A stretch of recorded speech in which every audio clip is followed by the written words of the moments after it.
hoje recebemos aqui no estúdio o promotor da Infância e Juventude de Campo Grande, Sérgio Harfuch. Mais do que uma personalidade importante do ponto de vista jurídico, ele se tornou referencial no que diz respeito à educação de crianças e adolescentes. O trabalho desenvolvido por ele, junto a pais, professores e alunos nas escolas, já é conhecido por quem tem familiaridade com os assuntos regionais. E é por isso que, de novo, convidamos o Dr. Harfuch. Boa tarde, doutor. Boa tarde. A gente chamou o senhor aqui porque ontem aconteceram algumas coisas aqui em Campo Grande, nós obtivemos algumas imagens e isso nos despertou uma certa indignação que é própria do jornalista, né? E é esse o nosso papel mesmo, despertar isso em você, telespectador, também, para que a gente não aceite as coisas com um conformismo que acaba sendo nocivo para todo mundo, né?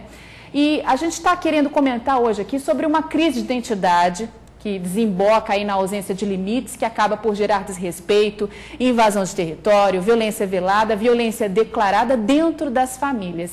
E antes da gente começar a nossa conversa, já pegando o gancho da factualidade da fuga da UNEI, vamos falar de liberdade. Que tal, doutor? Vamos falar? Excelente. Então pode rodar, vamos ver.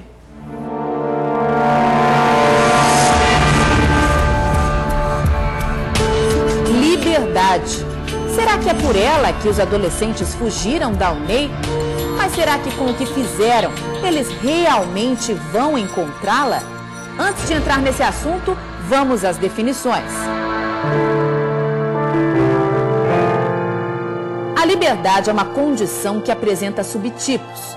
Existe a liberdade circunstancial, eletiva, da qual lançamos mão a todo momento quando tomamos pequenas decisões do dia a dia, do tipo: que roupa eu vou vestir hoje? O que eu vou comer no almoço? É ela que nos ajuda a fazer as escolhas mais simples. E há a liberdade fundamental, intitativa, da qual não podemos renunciar, está em nós. Essa é mais profunda. São as respostas para questões existenciais. O que tenho feito da vida? Por que tenho medo? O que temos de entender é que esta depende da primeira. São as pequenas escolhas do exercício diário da liberdade eletiva que nos fazem fundamentalmente livres ou não.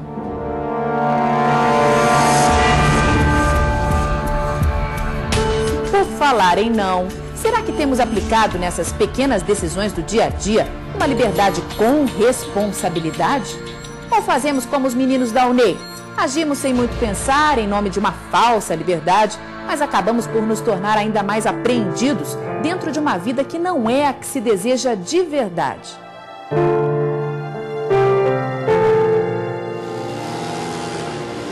Se lembra da cena que mostramos ontem, dos amigos do menino que morreu no domingo, vítima de um acidente de moto no Minhanel? Depois do sepultamento, eles deram, ainda no cemitério, uma demonstração de que a liberdade do dia a dia tem sido muito mal administrada pelas famílias. Ao fazer manobras que sugerem o desafio das regras, sem querer, apresentaram uma espécie de confirmação do que os investigadores do caso ainda buscam provar. De que no momento do acidente, a vítima menor de idade e os amigos poderiam estar mesmo praticando racha na rodovia.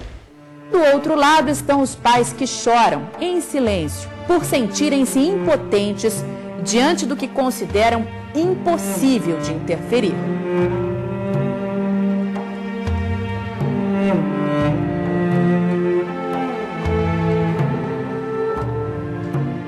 Tem muitos que fazem assim, né? Não tem como a gente evitar. A gente tem que orar e entregar nas mãos de Deus, porque só Ele que pode proteger e pode fazer alguma coisa. Porque nós, depois que os filhos crescem, é difícil.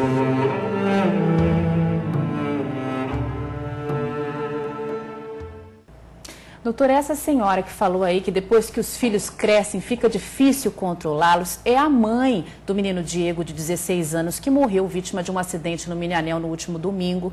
Segundo a investigação, ainda não há provas concretas, ele estaria participando de um racha e tinha, né, 16 anos de idade. A mãe disse à nossa repórter que ela não sabia que ele usava essa moto nas vias de tráfego normal, mas que ela permitia que ele usasse essa moto, mesmo menor de idade, dentro do autódromo de Campo Grande. Então eu vou usar essa factualidade aí para a gente entrar nessa questão da liberdade, né? Os pais não estão sabendo o conceito de liberdade. É essa a conclusão que a gente deve chegar? Que liberdade é essa que está sendo concedida que acaba por provocar violências? Nós temos percebido, pelo menos nas últimas décadas, essa transferência dessa preocupação de definir essas liberdades para terceiros. Especialmente os pais têm transferido isso para os sistemas educacionais, para as escolas.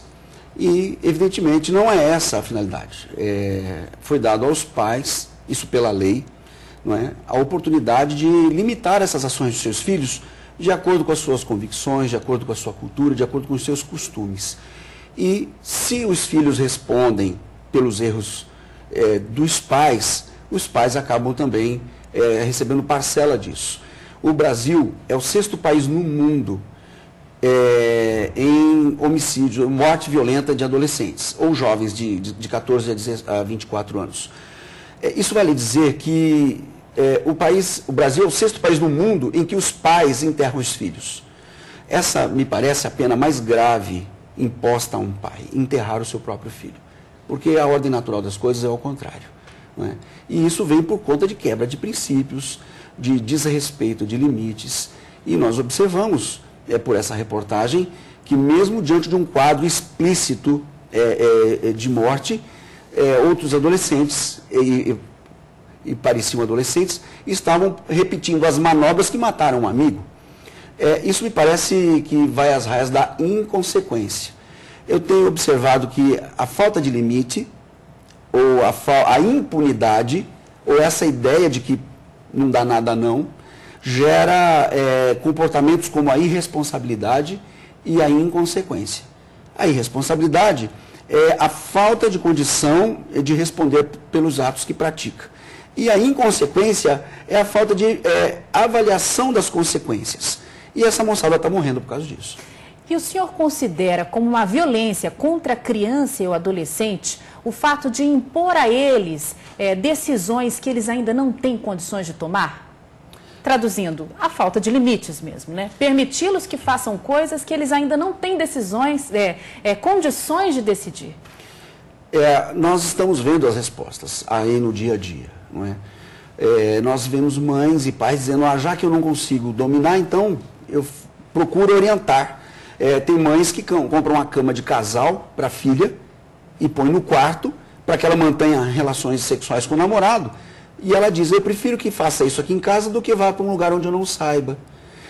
No caso desse, a mãe compra uma moto para o filho e achando que ele vai agir e vai usar com equilíbrio e maturidade, são decisões que os pais estão transferindo para os filhos e que isso acaba resultando em prejuízos, em perdas, em punições.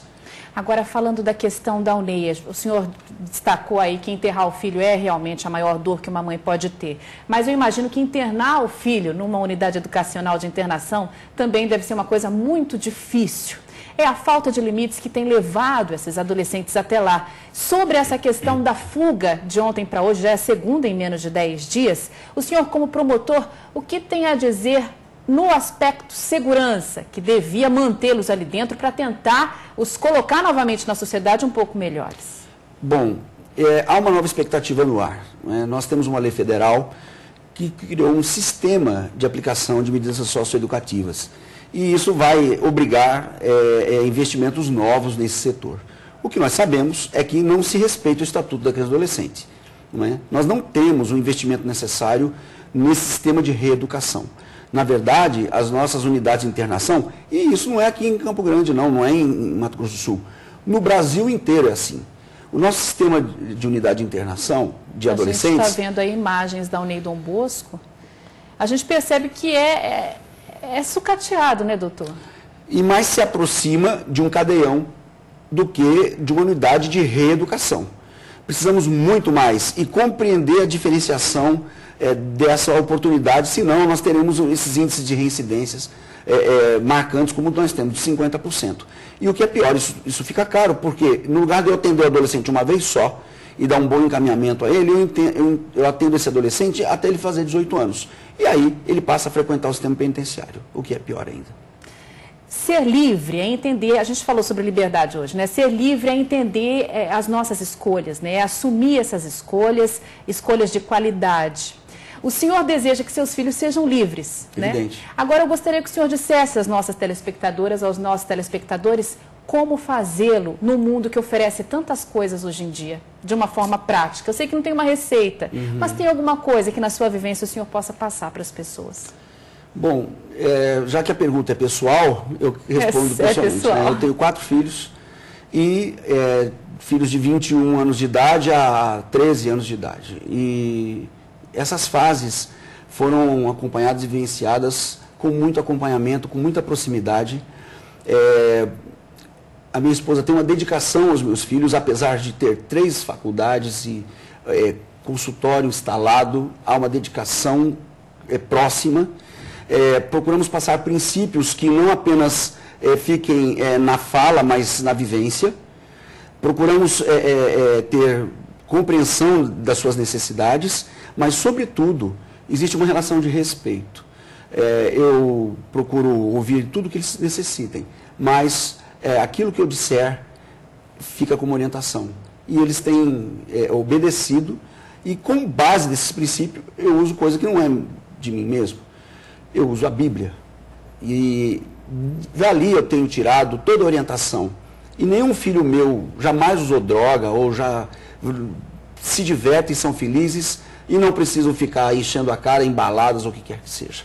Então, se eu puder recomendar isso às famílias, né, já que a colocação foi pessoal, é que deixe de lado essa hipocrisia de deixar que o filho escolha o que queira.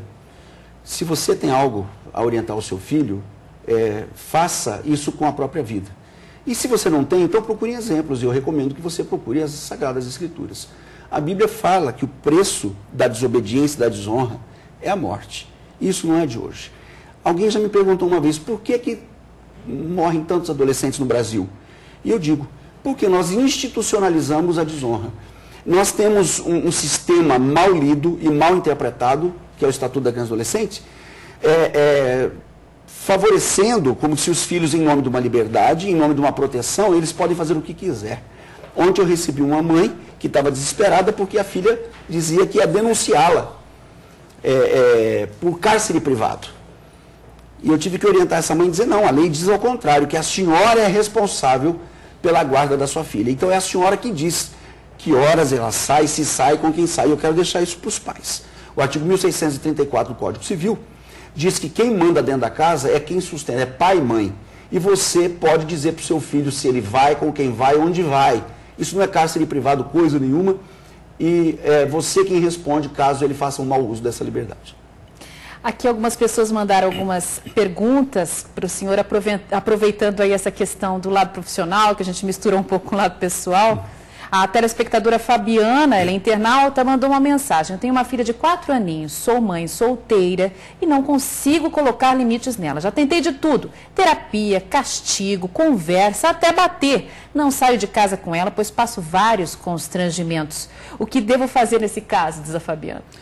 Uma menininha de 4 anos. Eu tive um caso semelhante desse e eu detectei que essa mãe, quando grávida, percebeu-se grávida, quis abortar essa filha. E isso foi onde se instalou essa rebelião. E eu orientei que ela pedisse perdão, se fosse isso, a filha, dissesse para a filha sobre isso, mas passasse a orientá-la dentro daquilo que a própria mãe vive. Porque não adianta, se os pais não vivenciarem, não adianta dizer, eles não vão fazer. Eu tenho certeza que há solução para uma criança de 4 anos. Basta saber onde é que esse erro começou. Tem outra pergunta aqui, da Silvana Pereira dos Santos. Gostaria que vocês me tirassem uma dúvida. Tenho um filho que tem 16 anos, mas ele é muito grande para a idade dele. Ele foi passar o fim de ano na casa do pai, mas agora ele fala que não quer voltar mais para minha casa. Eu ligo para ele, ele me responde mal no telefone, me diz que não quer voltar mais para casa. Eu criei ele com tanto carinho, dei educação para ele, é um excelente filho. Mas de uns dias para cá ele anda muito nervoso. Me diz, se eu buscar alguma coisa, se eu for buscar ele na marra, eu estarei infringindo a lei? O rapaz tem 16 anos. O que eu posso fazer? O que eu não posso fazer diante das leis?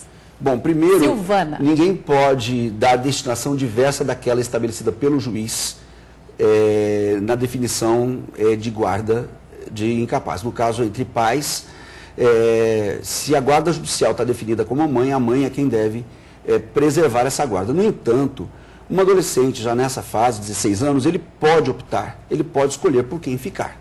Nesse caso, seria interessante buscar uma modificação de guarda com regulamentação de visitas, invertendo aí, quem sabe, a guarda. É natural que um garoto, um menino, queira viver com o pai nesse período porque ele precisa de um modelo.